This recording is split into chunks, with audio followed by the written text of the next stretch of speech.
Why must China be strong? Because we do not have the right to be weak. Our total land area is about 9.6 million square kilometers, and our maritime area is 4.73 million square kilometers. The lands left to us by our ancestors are rich in resources, vast and abundant, with the world's #1 industrial output and a population of 1.4 billion. An ordinary man is innocent, but possessing a treasure makes him guilty. Our mountains and rivers, lakes and seas, fertile fields and blue skies are our treasure. If we relax even slightly, we will be reduced to a feast for the circling pack of wolves. Why must China be strong? Because our civilization is the most ancient on Earth. The Wakxia civilization began with Pangu creating the world and Nuwa creating mankind. Found its identity with the 3 sovereigns and 5 emperors, was passed down through Yao, Shun, and Yu, flourished in the Xia, Shang, and Zhao, was unified by the Qin, became mighty in the Han, powerful in the Tang, wealthy in the Song, vast in the Yuan, unyielding in the Ming, was defeated in the Qing, suffered under the Republic, was revived in the new China, and has prospered to this day. Our civilization is a complete system in itself. It can accept foreign civilizations and embrace 56 ethnic groups and even more. Generation after generation, the ancestors of the Chinese family toiled on the land under our feet, leading the East Asian monster house, with Chinese civilization at its core, receiving tribute from 10,000 nations. Such a history and scale dictate that we absolutely do not have the option to surrender. We can bend over to till the fields, but we must never bend the knee in surrender. Our destiny is only to rise, to keep rising, endlessly and unceasingly. Why must China be strong? Because the scars of history are forever painful. The blood feuds of our ancestors are yet to be avenged, and the memories of humiliation are carved into our bones. In 1894, defeat in the Jiao War of Japanese aggression against China led to the Treaty of Shimonoseki and an indemnity of 300 million tiles of silver. In 1900, the 8-nation alliance invaded China, leading to the Boxer Protocol and an indemnity of nearly 1 billion taels of silver. At the Paris Peace Conference of 1919, Wellington Koo's impassioned speech for Shandong's sovereignty was met only with an agreement among the great powers to divide the spoils.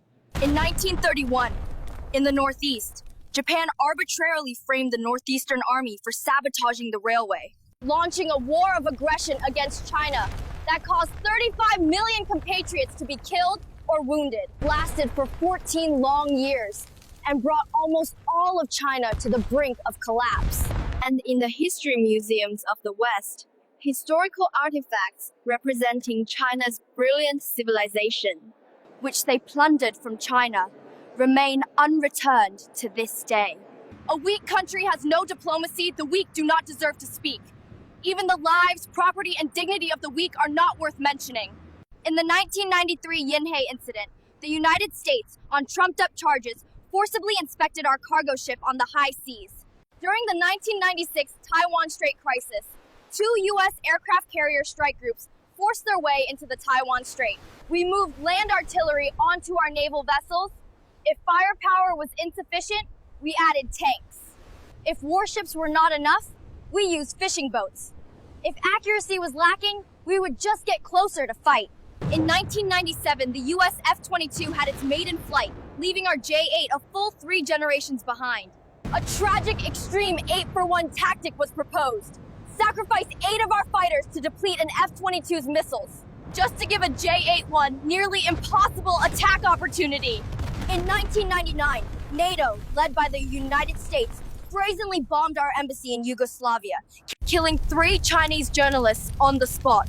In 2001, a U.S. spy plane violated our airspace and collided with our fighter jet. The pilot, Wang Wei, shed his blood in the sky, leaving only the words, "I am unable to return. You all continue forward." 81192. became an unforgettable pain in the hearts of the Chinese people. In 2016, the United States made a high-profile intervention in the South China Sea arbitration, attempting to stir up disputes. 2 aircraft carrier battle groups, dozens of warships, plus more than 150 aircraft and over 12,000 U.S. troops arrived at China's doorstep. At that time, our naval power was far from what it is today. But the Liaoning sailed out alone to meet the challenge. 4 admirals took command, the elites of all 3 fleets were dispatched, and we bet everything we had. Veterans were recalled, and soldiers wrote their last wills, ready to die for the country. That summer, our nation had considered every way to die, but never once did it consider giving up. Even if it meant sacrificing the entire Navy and half the Air Force, we were determined to send all U.S. military forces, deployed in the South China Sea, to the bottom of the ocean.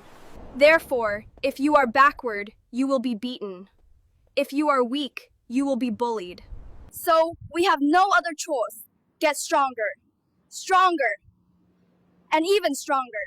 When the trajectory of the Dongfeng 5C measures the cosmos, when the steel Great Wall of the Fujian carrier cruises the deep blue, the whole world sees China's power.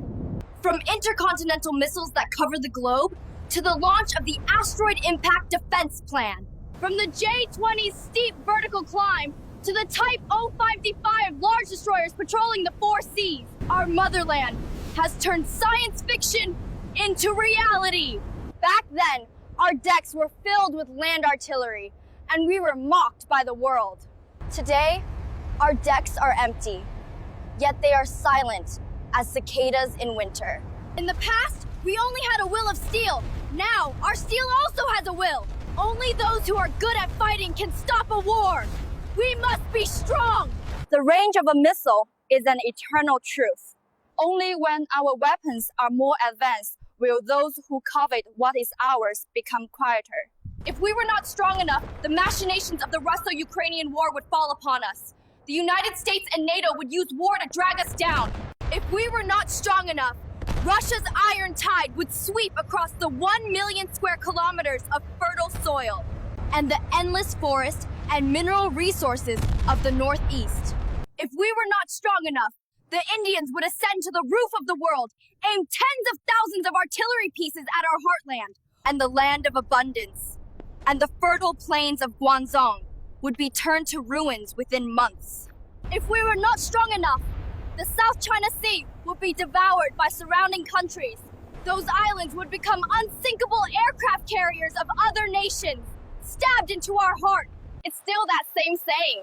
It's not that the world has become peaceful, but that we were born in a peaceful and powerful country. A country bought by 1 generation enduring the hardships of 3, and 1 generation fighting the wars of 3. So, why must China be strong? China's road is paved with the bones of its martyrs. China's flag is dyed with the blood of its martyrs. This prosperous age was exchanged for the loyal souls of countless 81192s. On this earth, the children of Russia have no other path to take, only to continuously become stronger. Because our name is China! Long live the People's Republic of China! Long live